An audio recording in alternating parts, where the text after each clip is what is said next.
Dude, what are you doing? We've got to film. Hurry up. I'm looking for my socks. Why? Because, Into the Spider-Verse totally knocked them off.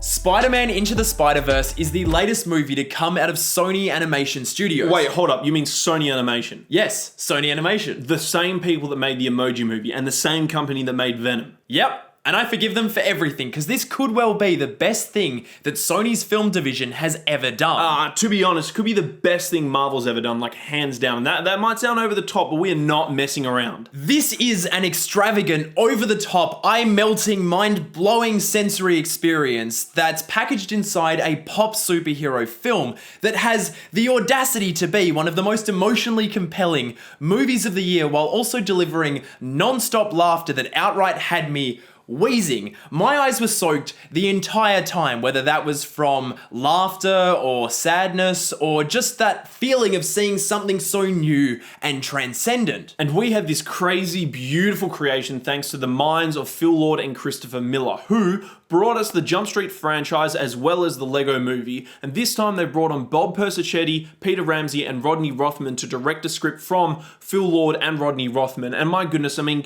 can we just get a round of applause for these guys and the entire team for creating something so goddamn revolutionary? I mean,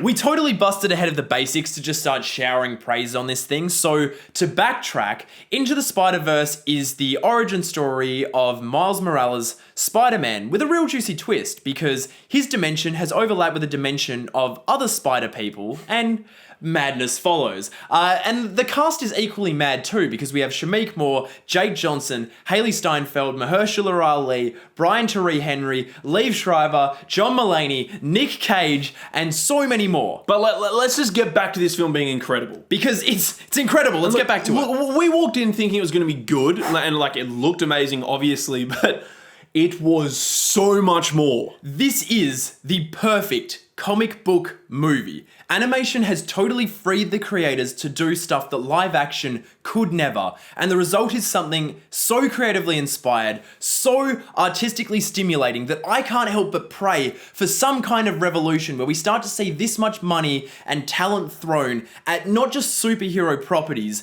but movies in general, creative visions in general. I mean, animation is not just for kids, and Into the Spider-Verse goes totally out of its way to prove that. And I can't tell you how relieving it is to see an animated film with the new animation style be released worldwide. I mean, all you have to do each year is watch the Oscar-nominated shorts to know that there are creative people out there begging for the chance to bring their new vision to life. And look, I am so grateful for Sony Animated Studios to allow this film to happen and for it to be released worldwide, because, I mean, look, their films recently haven't been the best, but I am just, praise to them. Praise to them. The attention to detail is off the charts here. The directors have achieved shots that just could never have been done in live action, and they had my jaw to the floor the entire time. This thing is so dynamic and cinematically in tune that it achieves stuff that I just could not have ever imagined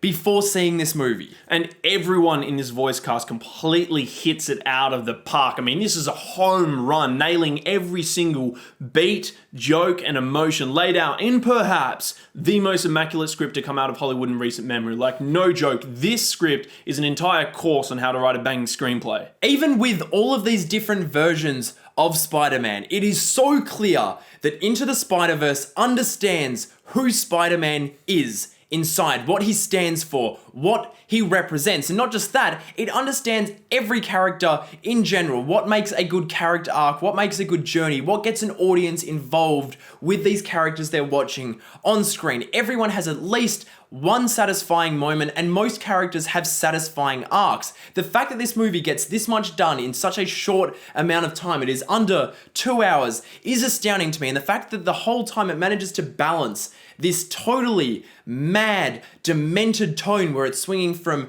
comedy to sadness to just full psychedelic mania is outright incredible. Now let's just take a quick sidestep to talk about Stan Lee for a moment, because this film contains outright the best Stan Lee cameo ever. Now, personally, it didn't really hit me when Stanley passed because, I mean, look, the guy was in his late 90s, and when you get to that age, death becomes inevitable. So I was just like, there it is, this is quite sad, but it didn't really kind of, I don't know, hit me like I thought it was going to. But watching this film, it did.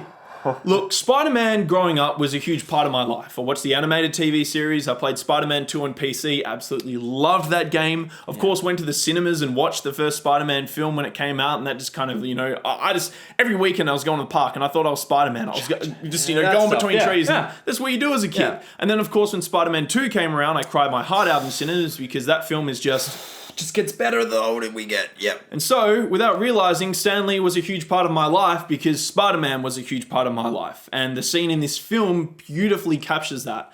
And it's why I fell in love with this film, why I fell in love with Spider-Man, and why I think this is one of the best films of 2018 and one of my favorite films I've seen in years. Because heroes, whether they be in real life or in movies, are there to inspire us, to guide us through suffering and to guide us through life. And they're not just a symbol, they're more than a symbol. They represent who we can be because we can be Spider-Man. We can be our own hero. We can be the hero this earth deserves, and we can be the hero for our own children.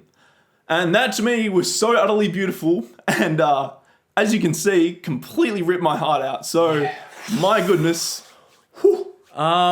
Let's just put this down to being the perfect cameo at the perfect time, because this thing really hits home. If we really break it down, Into the Spider-Verse isn't just an amazing comic book movie. It's the comic book movie. Never have I seen such a thrilling combination of pop culture phenomenon and all-new experiment quite like this, and it totally obliterated me. I was laughing, I was crying, I was loving every single second of this film, and so was everyone in the audience too. I mean, the energy that this film created was unbelievable. Just off the charts. Everyone walked out with a smile on their face, and I think everyone just loved it just as much as we did. But at the end of the day, it's not about us anymore. It's about you guys, and I cannot wait for the world to see this film because this is the film we need right now. This thing is seriously special. This is the real deal. So, those are our thoughts on Spider-Man Into the Spider-Verse. Have you seen it yet? Did you like it? Did you hate it? Did you like this video? Of course you did. Crave more banter? If so, you can subscribe to our YouTube channel down there somewhere, and you can also check out my new channel, Loverboy Media, where I post a whole bunch of cool stuff. And don't forget to follow us on Twitter and Instagram. All those links are just down below. And you can also support us on Patreon. Thank you so much to anyone who is doing that already. You guys are beautiful, you guys are amazing, and we love you. And yeah, we'll see you guys in the next video.